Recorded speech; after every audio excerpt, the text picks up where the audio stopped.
Working the holidays has been something of a tradition of mine over the past few years. I don't have family that I need to run home to, and the pay is really not that bad, all things considered. Plus, best of all, typically most people don't call us this time of year. Sure, there's the occasional drunk driver or something, but the most part, we have a small office party where we chill without too much stress. This year I didn't anticipate much to be different. There were about 6 of us handling incoming calls on Christmas Eve, and it looked like cold weather would be hitting the area soon, so we did anticipate a few calls from stranded motorists, maybe the occasional ice slide or something like that. Marty, our shift manager, bought us all Domino's pizza and Coca-Cola. I popped on my headset, waited for the calls to come in. First few hours were mundane, just as I expected. I'm not going to bore you with the details. Let's skip forward to about 1500 in the evening. This call came in about that time. I remember because I had just come back from break. There were only 5 of us left, I think. Somebody had to drive for a while, and the weather was getting worse. The calls began to increase. And then I pick up the receiver. I talk to an old lady, probably in her late 90s. I'm just saying, that to be fair. Hello? Is this Daniel? She asked in a confused voice. For a split second, I was tempted to promptly tell her that she had the wrong number, but training kicked in, and I realized she might be suffering from dementia. She might be in need of aid. This is 911, ma'am. Are you in need of assistance? Can you provide your address? I asked. Daniel, I'm trying to set up the Christmas tree. Darn thing keeps tipping over, she mumbled.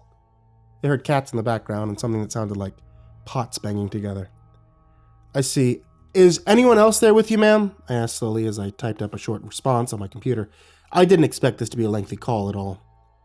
You were supposed to be here, and you never came, she said, in a harsher tone than I expected. How will I ever explain to the children you weren't here to open presents? She whispered. So there are children in the house, I asked. Not yet, but they will come. They always do, the woman replied cryptically. In the background, I heard what sounded like a man laughing. So there is someone there with you, I repeated my first question, to which I heard her shuffle her feet and mutter something. That was the TV. Why are you asking so many questions? Are you coming to help me with the tree or not? She barked. This line is for emergencies only. I hate to say that Christmas tree alignment is in our department, I told her, and added, you should try to call Daniel tomorrow. Get some rest tonight, okay, ma'am? I noticed that for some reason the call wasn't being picked up on our maps. The signal kept bouncing around on the rurals, making the likelihood of me being able to send officers out for a wellness check very unlikely. There was a short silence, as though she was processing my words. Then she whispered, But if you go, who's going to help me? The presents aren't even finished yet. This will be the worst Christmas ever. I sighed and tried to be patient with her. Already my phone was buzzing with other calls, and I had to move on. I'm sure it will be fine. Didn't you say that there were going to be children coming by? They won't care about the wrappings as much, just the gifts, and, of course, being with you, I commented. The gifts have to be ready before they come. Have you forgotten everything, Daniel? She barked back. Then I heard the doorbell ring in the background. There they are. No, I'm not ready, she mumbled. There was a few confusing sounds, and the line went dead. I sat there for a few moments, a bit perplexed by the incident, and then finished up the short report, and I tried to move on. Once I got a short break, I turned to my coworker, Matt, and said, any crazy calls tonight? If you, are we taking score? He asked me with a smirk. Just trying to figure out this one I got. Just old lady sounded like she had dementia. Couldn't pinpoint her call, though. Matt looked at me weirdly. Wait, did she mention something about a Christmas tree? A man named Daniel? He asked. Yeah. Oh my God, you got her too? Last year. Listen, I know this sounds weird, but next time she calls, just hang up, he told me. Wait, what? Is she some kind of troublemaker? I asked. Before he could respond, the next call came in, and I turned back to my desk. 911, what is your emergency? Daniel, the Christmas tree is all decorated now. I don't have any gifts for the children, though. I sighed and remembered what Matt had told me, but didn't want to be rude. As gently as I could, I told her that she was mistaken and she had the wrong number. If you leave me now, I don't think the children will like it, she whispered back. That sounded odd, so I asked, I thought they already came by. I told them the gifts weren't ready, so they gave me more time. But I lied. I don't have anything. They'll know I'm lying. Ma'am, you aren't making any sense. Who are these children? I don't know, damn it! Daniel, you've seen them! Their horrible faces and their razor-sharp teeth. They come every year. I just don't have the energy to stop them this time. I leaned forward, hearing the man laughing in the background again, and I asked, Ma'am, are you trying to say you're in danger? If so, just respond with the phrase, I need more time, okay? There was silence again, and the sound of scratching. It was either on the door or under her feet. I need more time, she whispered back. And the line went dead. Taking my headphones off, I quickly sent a transcript of the call to Marty and messaged him to come over to my station. What's up, Gale? He said, glancing at the screen. Is there any way we could figure out where this call is coming from? I think this elderly woman needs help immediately. It might be difficult. I reviewed the call, though. There isn't much to be going on, he told me. But something isn't right. Matt said that she called every year. Apparently these kids harass her. They might be taking advantage of her mental illness, I told him. Yeah, well, I'll see what I can do, he promised. As he walked away, Matt swiveled his chair toward me. Don't tell me you're still talking to that woman, he said. Doesn't it strike you as odd she calls in regularly on Christmas? I asked. All I know is when she called me, it freaked me out. First, she started talking about Daniel. Then she wasn't making sense at all. Frightened me, to be honest, he said. And you just chalked it up to what, madness? Gale, who knows? Clearly, she isn't in any danger if she's doing it again. So don't let it get to you. You forget the whole thing. But that didn't happen because 20 minutes later, she called again. This time when she called me Daniel, I corrected her. Oh, that's right. Daniel's dead, isn't he? He was a good boy. Always did what he was told. Helped me a lot around the holidays. I was beginning to form the picture that this Daniel probably also died around this time of year. Maybe that was why the holidays were harder for her. How did he die? I asked her. Same way they all die, I suppose. There was a lump in my throat because of her response. Ma'am, I'm going to need you to explain what you mean by that. I told you before, I don't have gifts to give them. I had to give them something. So, you let them have Daniel? She didn't respond. Instead, I heard the strange scratching again and the laughter. What am I supposed to do? They won't leave me alone. I need an address. I'll send someone out there.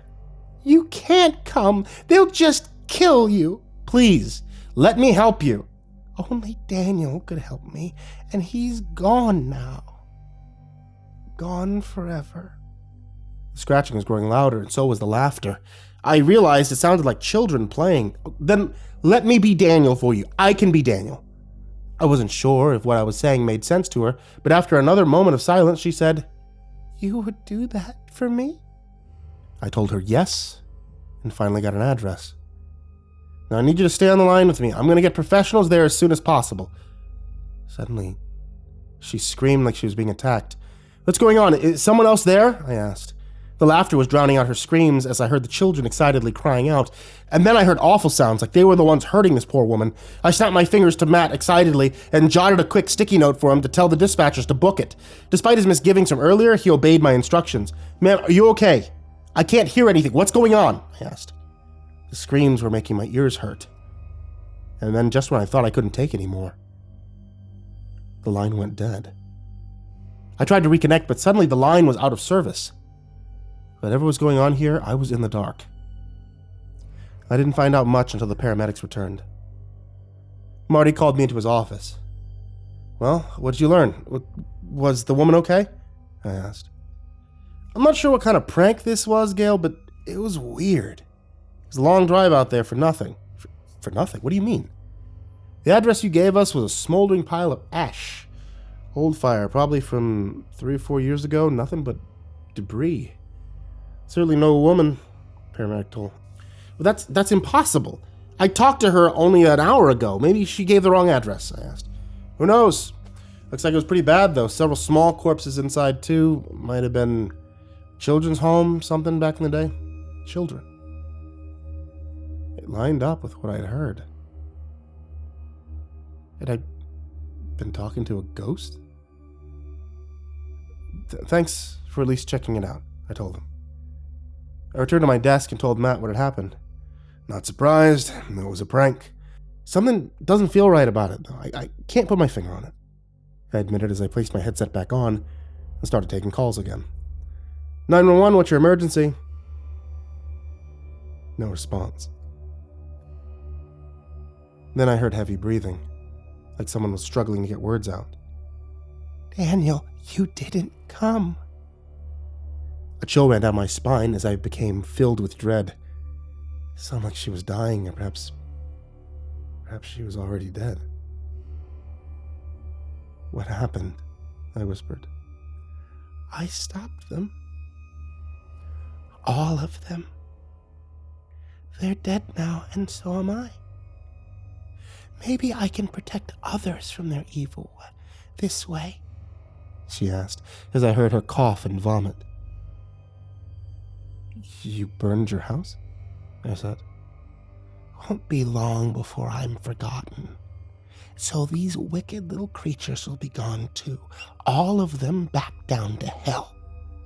She coughed again, her voice becoming weaker. Why did they do this? What do they want? The line went dead again, and I realized it was the end of my shift. I grabbed my keys and decided to take a drive out there and find out the truth for myself. It took almost half an hour, and the weather was more brutal than I expected, but when I made it, the image was not exactly what the paramedics had claimed. There was no fire, just a quaint little house that was remote from anything else in these woods. Instead, it reminded me of the storybook workshop you might see at A Christmas Tale, to be honest. I parked my car and zipped up my coat, walking to the door and knocking loudly. I could hear children inside.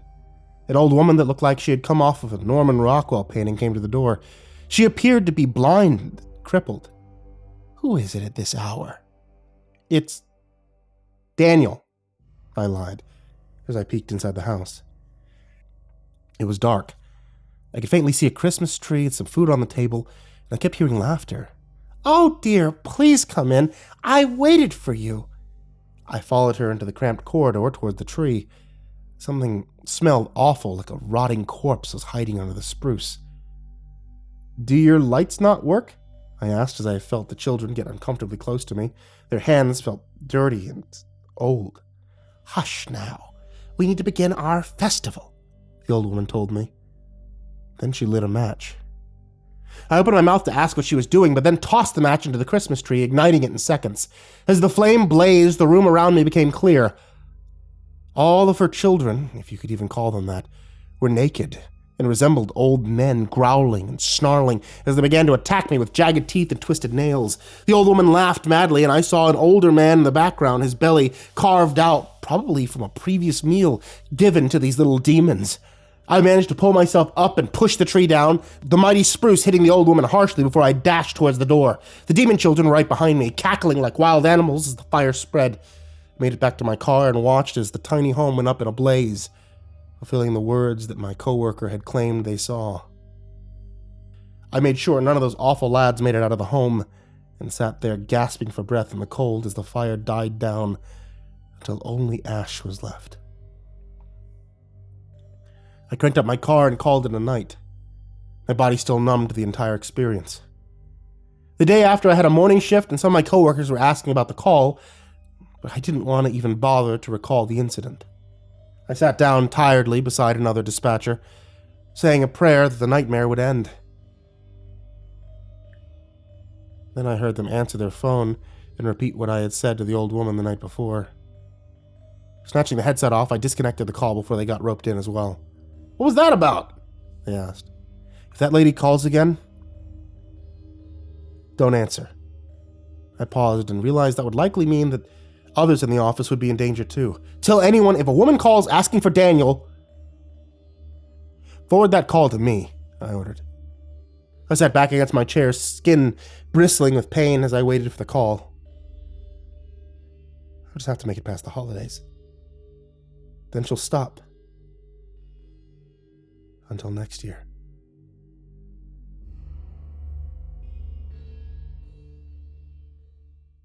Hey there kids, it's me, MrCreepyPasta, and thank you so much for watching tonight's video, or by listening to tonight's episode of the podcast, or by finding this in some other way that's not a podcast or a video, which I probably didn't upload, but hey, thank you for listening. And as always, I want to give a big thank you to everybody who supports me on Patreon. That includes everybody who's been waiting for me to update my Patreon, and I thank you all so much for being so patient with me. But especially, I want to give a thank you to Jordan Alexander Sanchez, Jakob Fenske, Stephanie Butler, Bobby Karman, Chance Burnett, Kraus, Tristain Pelton, AcidSystem, Adam Gerecke, Aeryn Stormcrow, Aika Limchoc, Amber Clark, Angelus, Atomaurus, Bastion Beefcake, Blue the Enigma, Brayden Morris, Broken Beast 320, Captain Scurvy, Caspian, ChellyJay, CoryxKenshin, Cronut 509, CrusaderChocobo, Cryptic Nightmares, Curse Pox Primarch, Dakota Lane Whetstone, Daniel Polson, Darth Miver, deleted account, Dirt Diver 030, M, Esteban, Fester's Lampshade, Freddy Krueger, Gorag Trimagazine, Grand Moth the Milky, Hades' Nephew, Happy Birthday Jason Wilson, Harley, Himbo Jerry, Horseman Sec Time, Insanity Gamer X, Jay Cairns, Jesus Cornell, Jordan Humble, Justin LaFontaine, Kaylee Ambrose, Kiri the Sloth, Crazy Kid, Cryolinian, Lambda M98, Lisa Cottrell, Little Crow, Lord Life's Best, Lupita Galvin, Love You Eminem, Matt Bach, Melted Lake, Michael Allen Jr. Bashirs, Mike, Mr. Marcus Blitz, Nate Cull, Nico Kayo, Psychomel, Red Shadowcat, Rob Like Sharp Things, Samahai, Sashi Suzaku, Seclude, Stricken, Tali Sue, Tater Chip, That Creepy Chick, The Ginger Bros, Turtle Man, Voice of Sand, William King, Xavier and Cheyenne, Yargul, and Zachary Graphius. If you'd like to join this list of names that I horribly mispronounce, then please head over to patreon.com/MrCreepyPasta, or you can always check out the names in the description down below, or you can honestly support for even just $1, because it really helps me out when you guys do, and I appreciate it infinitely. So thank you all on Patreon, thank you all so much. Thank you for watching on YouTube and subscribing and liking videos and leaving comments about videos that you like, or leaving comments about why I haven't finished the 4th audiobook yet, or leaving comments about new stories that you've seen and you'd like to see on this channel. And to everyone, sweet dreams.